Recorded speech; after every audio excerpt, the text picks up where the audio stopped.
Hi, welcome to Project PigMi. Last time we started by bringing in the Porsche, getting it on the ramp and taking apart the Mini. This consisted of just taking out what was left over, interior, cabling, everything else, and then cutting out the back end, ready for the engine. Porsche was taken apart, engine and transmission and suspension taken off in one go. Then I produced a template of all the engine mounts, suspension mounts, so that this could be transferred across onto the Mini at a later stage. So when I built the roll cage, you had all the correct fixing points.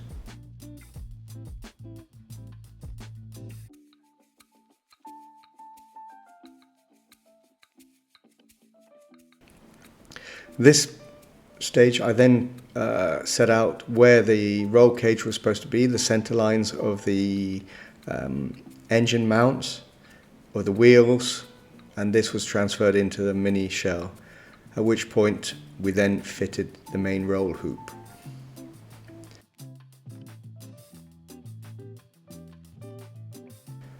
After which, I have to say in the comments, there was a bit of people upset with one specific point. I'm very sorry, and this was the music. Bad music, sorry.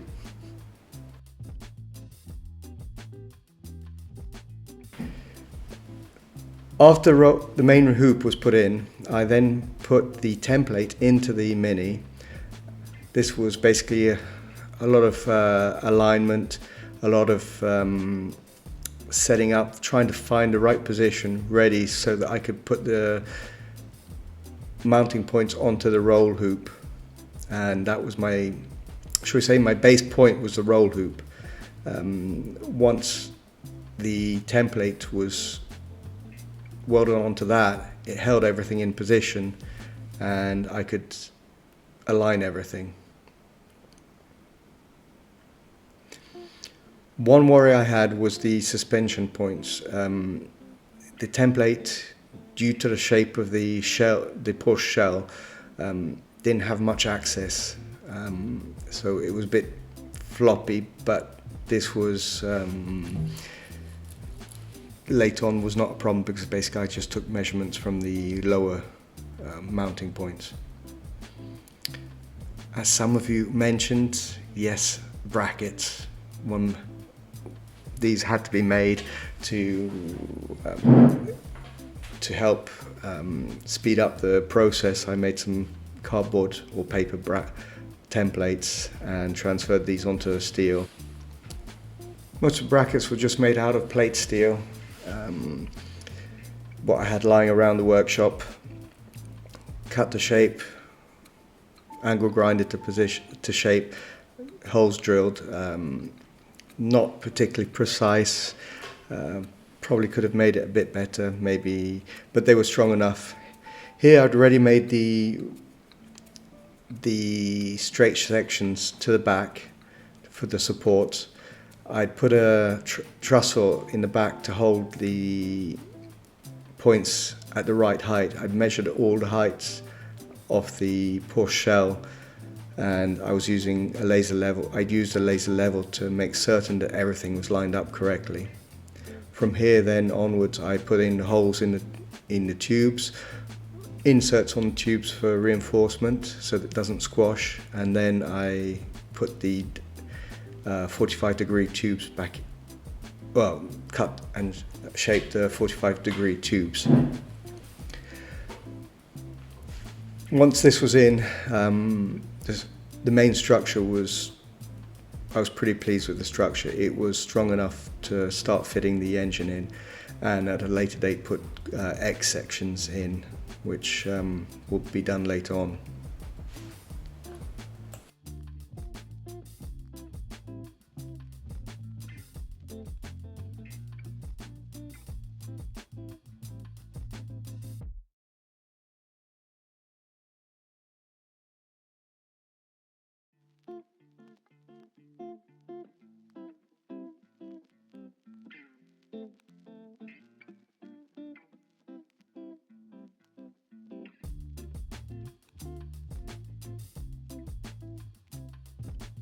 After I'd done the back section, I started doing the front section, which I'd bent up at the same time as we did the roll bar, the main roll hoop, and I started welding everything in.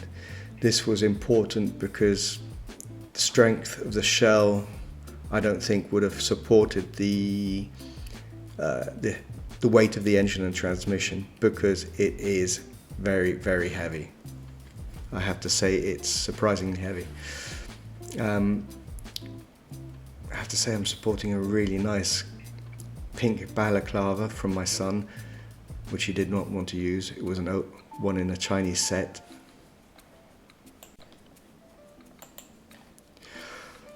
Once all the tubes were welded into position and the framework to hold the engine and gearbox were in position, I was able to take off the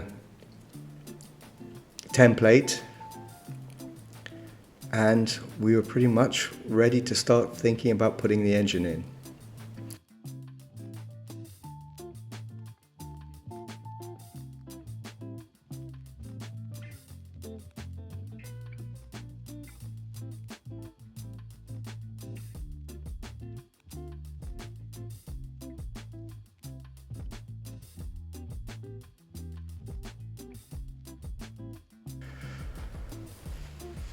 Once all the welding was done, it was just a case of placing the engine, which was still on the roller stand, and placing the body down onto the engine. Here I had my son help me as he controlled the lift, and luckily everything just aligned straight into position. First go, basically made some bolts up, temporary bolts to hold everything up into position.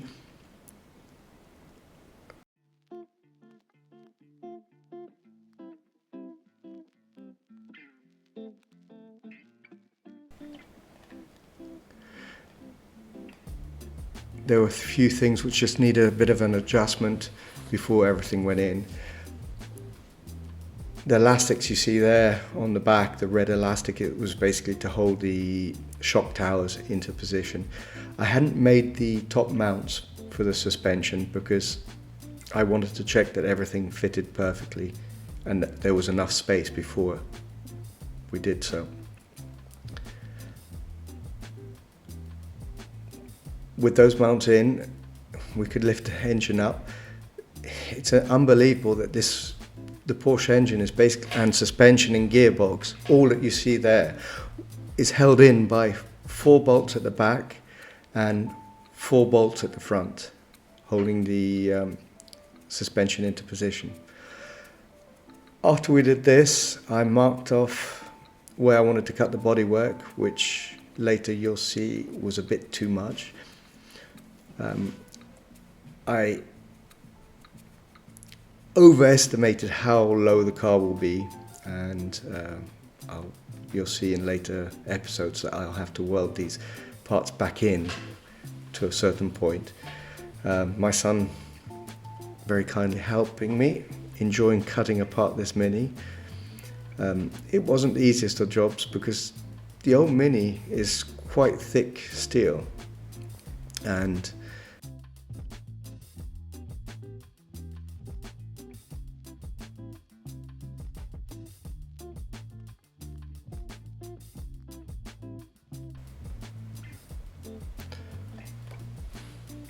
Sawzall did the rest, shall we say, so that was good.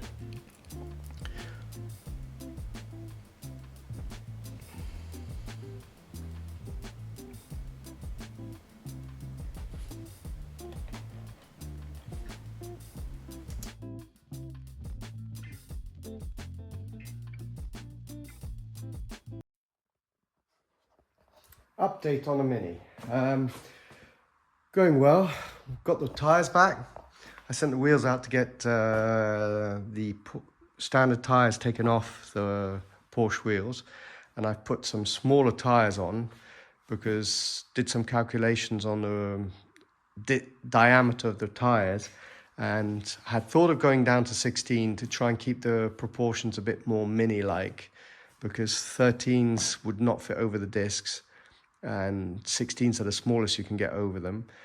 But in the end, it was just not possible. And then also 16-inch tires. The smallest diameter they do is the same as the 17. So at that stage, why spend money? And found these Arva 500 tires from a friend and fitted those.